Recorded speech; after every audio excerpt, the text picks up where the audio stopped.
Hello everyone, welcome to our channel. Usually ஒரு 40 வயசுக்கு அப்புறம் எல்லா மேல்ஸுக்குமே நம்ம வந்து மாஸ்டர் ஹெல்த் செக்அப் பண்ணும்போது பிஎஸ்ஏ டெஸ்ட் கொடுப்போம். ஸோ இந்த பிஎஸ்ஏ டெஸ்ட்டு சில பேர் பண்ணும்போது அவங்களுக்கு அதிகமாக காட்டுது.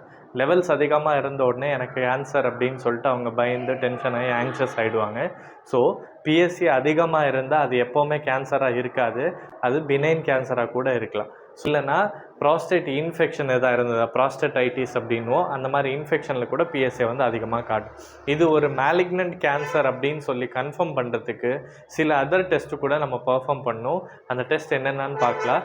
மெயினாக வந்துட்டு பிஎஸ்ஏ வந்து ரிப்பீட் டெஸ்ட் பண்ணுவோம். அதுக்கப்புறம் வந்து ஃப்ரீ பிஎஸ்ஏ ரேஷியோ பார்க்கணும், and PSA velocity and PSA density, இந்த டெஸ்ட் எல்லாமே பார்க்கணும். அதுக்கப்புறம் டிஜிட்டல் எக்ஸாமினேஷன் பண்ணணும். டிரான்ஸ்ரெக்டல் டிஜிட்டல் எக்ஸாமினேஷன் பண்ணிவிட்டு ப்ராஸ்டேட்டோடைய டெக்ஸ்சர் எப்படி இருக்குது, வீங் இருக்கா, என்லார்ஜ்மெண்ட் இருக்கா இல்லையா, எப்படி இருக்குது, அது எல்லாமே செக் பண்ணிக்கணும். அதுக்கப்புறம் வந்து எம்ஆர்ஐ டெஸ்ட் பண்ணலாம், அண்ட் டிரான்ஸ்ரெக்டல் அல்ட்ராசோனோகிராஃபி டெஸ்ட் பண்ணலாம். அதுக்கப்புறம் கடைசியில் தான் நம்ம வந்து ப்ராஸ்டேட் பயாப்சி டெஸ்ட் பண்ணணும்.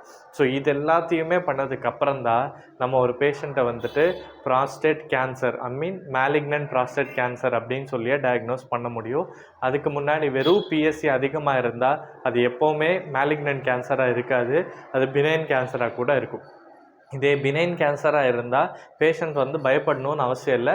பட் எவ்ரி இயர்லி ஒன்ஸ் கண்டிப்பாக அவங்க அல்ட்ராசோனோகிராஃபி டெஸ்ட் பண்ணிவிட்டு பிஎஸ்ஏ லெவல்ஸை வந்து ரிப்பீட் டெஸ்ட் பண்ணிக்கணும். இதே மேலிக்னன்ட் கேன்சராக இருந்தால் நீங்கள் உங்கள் டாக்டரை பார்த்துட்டு அதுக்கான ப்ராப்பர் ட்ரீட்மெண்ட்டை வந்து எடுத்துக்கிறது நல்லது. தேங்க்யூ.